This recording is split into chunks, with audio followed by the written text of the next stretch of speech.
Very good morning, all of you. I am going to study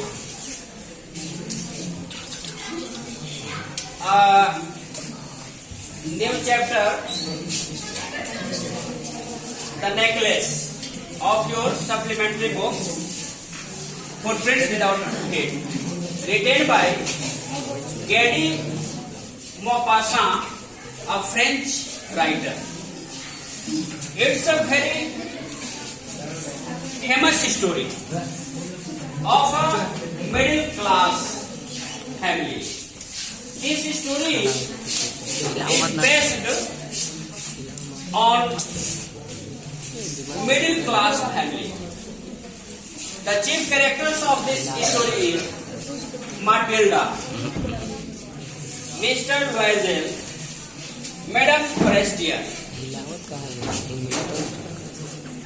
मेरे प्यारे बच्चों, आज हम लोग द नेकलेस एक फेमस स्टोरी पढ़ने जा रहे हैं। यह कहानी एक मध्यम वर्ग के परिवार पर आधारित है। यहाँ एक मैटिल्डा एक ऐसी कैरेक्टर है जिसके आजू बाजू पूरा स्टोरी मूव करता है। मैटिल्डा एक क्लर्क फैमिली में जन्म लेती है, बहुत सुंदर है, लेकिन एम्बिशियस है, फैशनेबल है और वह लग्जरियस लाइफ बिताना चाहती है। वह चाहती है कि मेरा लाइफ में बहुत सारी खुशियां रहे। इसके पास ज्यादा पैसे नहीं हैं, no dowry, no hopes. That's why she was married to a petty clerk working in the board of education. इसलिए उसकी शादी एक साधारण क्लर्क से, कर्मचारी से हो जाता है जो कि एजुकेशन बोर्ड में काम करता है। जब यहां पर आती है तो वह देखती है घर जो है साधारण सा है, दीवार प्रॉपर शैली है, अट्रैक्शन नहीं है, मैग्निफिसेंट बिल्डिंग नहीं है और चेयर भी है तो ओल्ड है, उदास है। जब हस्बैंड शाम में घर आता है और जब खाने बैठता है तो वह खुश करने की कोशिश करता है। वह जब डिश में खाना परोसा जाता है, उसका हस्बैंड देखता है तो तारीफ करता है कि वाह, बहुत अच्छा स्मेल आ रहा है, कितना डिलीशियस फूड है। लेकिन मटिल्डा कहती है कि ये जो ऐसा डिशेस का क्या, डिशेस तो सिल्वर शाइनिंग का होना चाहिए, अच्छे डिशेस होने चाहिए। यानी वो खुश नहीं रहते थे। इसका हस्बैंड भी इसको खुश करने को बहुत प्रयास करता था, लेकिन वह हमेशा एंगर्ड रहती थी और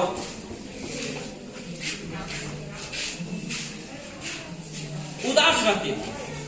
एक दिन की बात है कि इसका हस्बैंड मिस्टर वाइजर एक इन्विटेशन कार्ड लाता है जो कि एक मिनिस्टर, एक मंत्री के द्वारा इनको विथ फैमिली यानी मिस्टर लॉयजेल एंड मैडम लॉयजेल को इनवाइट किया जाता है और वेन्यू था मिनिस्टर्स का रेसिडेंस और डेट था मंडे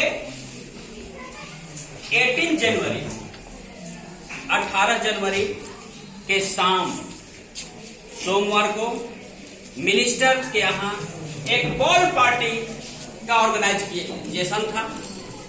बॉल पार्टी एक ग्रैंड पार्टी होता है, नाच पार्टी, जिसमें ये इनवाइट हुए थे। बहुत कम कर्मचारियों को इनविटेशन दिया गया था। ये इनविटेशन कार्ड लाते हैं और मन ही मन खुश होते हैं कि आज मेरी वाइफ बहुत खुश होगा, हम उसको देंगे। लेकिन जब इनविटेशन कार्ड देते हैं तो उनकी वाइफ उस कार्ड को पढ़ती है। पढ़ने के बाद वह खुश नहीं होती है, बल्कि स्पीडफुली एकदम गुस्सा करके उस कार्ड को टेबल पर फेंक देती है और कहती है कि मैं खुश क्यों हूं, क्योंकि मेरे पास तो अच्छे ड्रेस नहीं है, तो मैं उस पार्टी में कैसे जाऊंगी। ये बेचारा सोच में पड़ जाते हैं। इन्होंने पूछते हैं अब मैटिल्डा से कि बताओ कि कितना पैसा में एक साधारण सा ड्रेस आ जाएगा। वे बताते हैं कि 400 फ्रैंक लगेगा। उसकी वाइफ बताते हैं कि 400 फ्रैंक। वो भी डरते डरते सहमते हुए बोली थी ये एक इकोनॉमिकल क्लर्क हमको दे पाएंगे कि नहीं। लेकिन ये इसके हस्बैंड 400 फ्रैंक जमा किए थे गन खरीदने के लिए, जो कि रविवार को जब ये घर पर जाते तो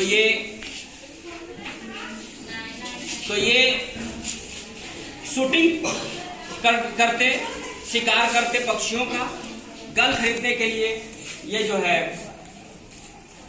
रखे थे पैसे, लेकिन इन्होंने अपनी पत्नी को खुश करने के लिए 400 फ्रैंक दे दिया। उनकी पत्नी पैसे को लेकर के एक ड्रेस खरीद लेती है।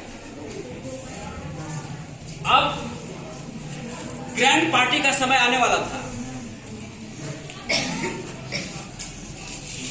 उन्होंने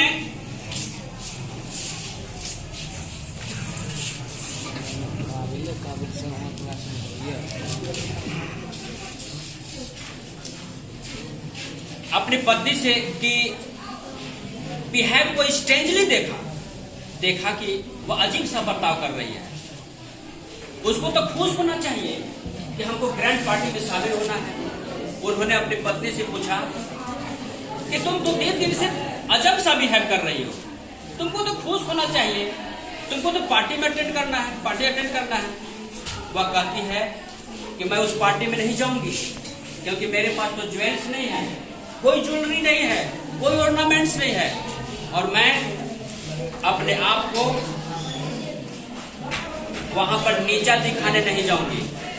वहां पर रिचेस्ट फैमिली के लोग रहेंगे, वाइफ रहेंगे, और लोग जो है हमको देखेंगे तो क्या सोचेंगे। इसलिए उन्होंने अपनी वाइफ से कहते हैं कि तुम क्यों नहीं फ्लावर्स, नेचुरल फ्लावर्स का गार्लैंड पहन लेती हो, वो तो और अच्छा होगा। वह कहते हैं कि नो, हम इस तरह के नेचुरल फ्लावर्स को पसंद नहीं करते। अंत में उसके हस्बैंड ने सलाह देते हैं कि तुम्हारा जो एक फ्रेंड है मैडम फॉरेस्टियर, वो बहुत रिचेस्ट है, तुम तो साथ ही कन्वेंट स्कूल में पढ़ी लिखी हो, तुम उससे क्यों नहीं उधार ले लेती हो। यह आइडिया मैटिल्डा को समझ में आ जाता है। वह जो है कहती है कि बहुत अच्छा आइडिया आपने बताया। सुबह मैडम फॉरेस्टियर के पास जाती है और अपना प्रॉब्लम बताती है। Madam Forestier varieties of ornaments लाती है और दिखाती है कि चूज एमंग देम, तुम इसमें से चूज करो जो अच्छा लगे। वह कभी ब्रेसलेट्स को देखती है, कभी वेनेटियन गोल्ड को देखती है, कभी कॉलर पर्ल को देखती है ट्राई करके।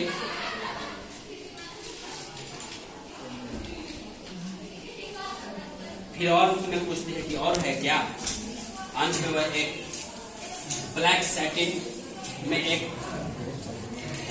डायमंड नेकलेस होता है, वह दिखाती है।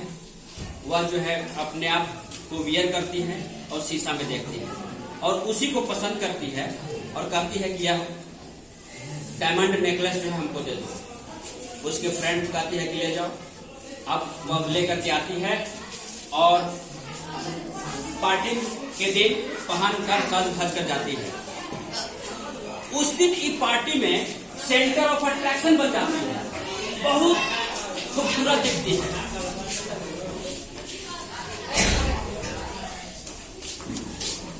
वह सभी लोग इसका नाम पूछते हैं, इसको कुछ उपहार में देना चाहते हैं। ये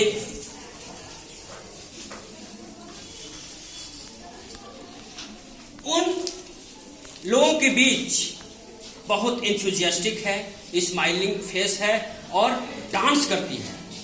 सभी महिलाएं इतना डांस करती हैं, इतना डांस करती हैं कि मानो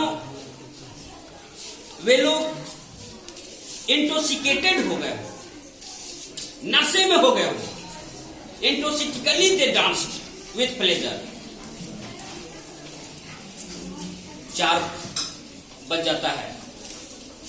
उसके हस्बैंड उसको एक चादर दे देता है। ठंड भी लग रही थी और ठंड से बचने के लिए जितने भी अदर वुमेन्स हैं, हर का वार्म क्लॉथ पहनी हुई थी, लेकिन इसके पास तो नहीं था। यह जो है जल्दी जल्दी नीचे उतरती है और गाड़ी का इंतजार, कैब का इंतजार करने लगती है। कैब वहां नहीं मिलता है। एक जो है घोड़ा गाड़ी मिलता है। Hailing coachman arrived there at that time. ये लोग आ जाते हैं। यहाँ पर उसका हस्बैंड अपना ड्रेस उतारने वाला होता है और मिरिंडा मैटिल्डा एक बार पुनः अपने आप को निहारना चाहती है कि मैं कैसी दिख रही हूँ। जब वहां पर आईना के पास जाती है तो उसका नेकलेस गुम हो जाता है, गुम पाती है। उसका नेकलेस नहीं था। वह चिल्लाती है कि नेकलेस नहीं है, व्हाट हैपेंड टू नेकलेस। अब उसका हस्बैंड सुनकर आता है और बोलता है कि तुमने जब आ रही थी तो तुम नेकलेस तुम देखी थी? तो हाँ मेरे पास था। तो हो सकता है तुमने गाड़ी में ही छोड़ दी होगी। क्या उस गाड़ी वाला का नंबर याद है? गाड़ी नंबर याद है? तो उसने कहा कि नहीं। उसका हस्बैंड दौड़ता दौड़ता आता है, चारों तरफ देखता है, ढूंढता है, लेकिन कहीं नहीं मिलता है। इसके बाद उसका हस्बैंड खोजने के लिए पुलिस स्टेशन चला जाता है। पुलिस स्टेशन में रिपोर्ट दर्ज कराता है। कैब ऑफिस जाता है, न्यूज़पेपर में एडवर्टाइजमेंट देता है कि शायद हमको वो गुम हुआ नेकलेस मिल जाए। लेकिन 1 हफ्ता तक पता नहीं चलता है, नहीं मिलता है। अंत में ये विचार बनाता है कि किसी तरह से हमको नेकलेस को रिप्लेस करना है अपने दोस्त को, फ्रेस्टियर को। ये जो है एक ज्वेलरी शॉप में जाता है ये लोग। उस ज्वेलरी शॉप का नाम है palace royal. A shop of palace royal ये लोग जाते हैं और दाम पूछते हैं। एक नेकलेस देखते हैं। एक नेकलेस एग्जैक्टली उसी तरह से डायमंड का नेकलेस था जो कि फॉरेस्टियर ने उसे दिया था। उसका जब इन्होंने दाम पूछता है तो 40,000 फ्रैंक्स बताता है, 40,000 फ्रैंक्स। लेकिन दुकानदार कहता है कि यदि आप इसको लेना चाहें तो आप इसको 36,000 फ्रैंक्स में ले सकते हैं। मिस्टर वाइजल के पास उस समय 18,000 फ्रैंक्स थे, जो कि इसको इसके पिताजी से मिला था। अब 18,000 रुपीज इसके लिए बहुत मुश्किल था इंतजाम करना। इन्होंने बहुत लेंडर्स के पास गए, यूजर्स के पास गए जो कि इंटरेस्ट पर पैसा लगाता हो। बहुत जगहों से इन्होंने हाई इंटरेस्ट पर पैसा लिया और प्लेस रॉयल शॉप में जाकर 36,000 रुपया फ्रैंक देकर वह डायमंड खरीद लेते हैं। और इसकी वाइफ मैटिल्डा, जिसको मैडम लोएजेल भी कहा जा सकता है, वह जो है कुछ दिन के बाद खरीदने के बाद फॉरेस्टियर के पास जाती है और वापस आती है। इसको डर भी लग रहा था कि कहीं फॉरेस्टियर उस नेकलेस को खोल दे और देखे तो हमको कुछ कहे ना, लेकिन वो यूं ही रख लेती है। अब हालत क्या होता है कि मैडम फॉरेस्टियर को डायमंड्स देने के बाद इन लोग की हालत जो है इकोनॉमिकली बद से बदतर हो गए। इन लोग बैंक करप्ट हो गए, दिवालिया हो गए। मैटिल्डा जो कि हाई एम्बिशियस थी, अब ये इन लोगों ने घर चेंज कर लिया, साधारण लॉजिंग में रहने लगे। जो इनके यहां जो मेड काम करती थी इसको इन्होंने चेंज कर दिया और मैटिल्डा स्वयं काम करने लगी। वह पानी लाती, घर का पूरा किचन का काम करती, डर्टी क्लॉथ पहनती। उसके हाथ काम करते करते हार्ड हो गए थे, उसके बाल अनड्रेस्ड हो गए थे, रूखे हो गए थे, देखने में वह एक बूढ़ी जैसी हो गई। अब इसका हस्बैंड को भी वर्कलोड इतना हो गया क्योंकि कर्ज हो गए थे। कर्ज को चुकाने के लिए इन्होंने एक्स्ट्रा काम करना शुरू किया। शाम में भी काम करता, रात में भी मर्चेंट के यहाँ पेज को कॉपी करने के लिए काम करना पड़ता था। एक एक सौ मैंने एक एक पैसा बचाने के लिए इन्होंने रात दिन मशक्कत की। तब और इनको 18,000 फ्रैंक्स जमा करने में 10 साल लग गए। 10 साल के बाद इन्होंने कर्ज से बरी हो गया। एक दिन की बात है कि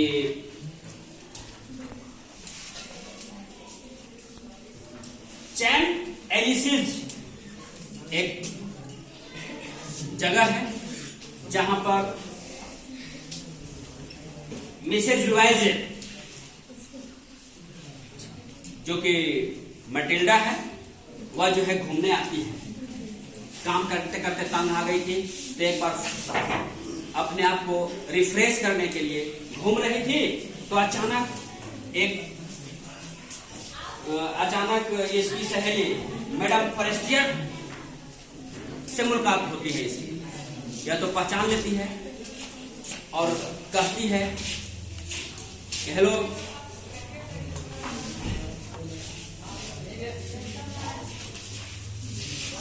फॉरेस्टियर, तुमने मुझे जाना?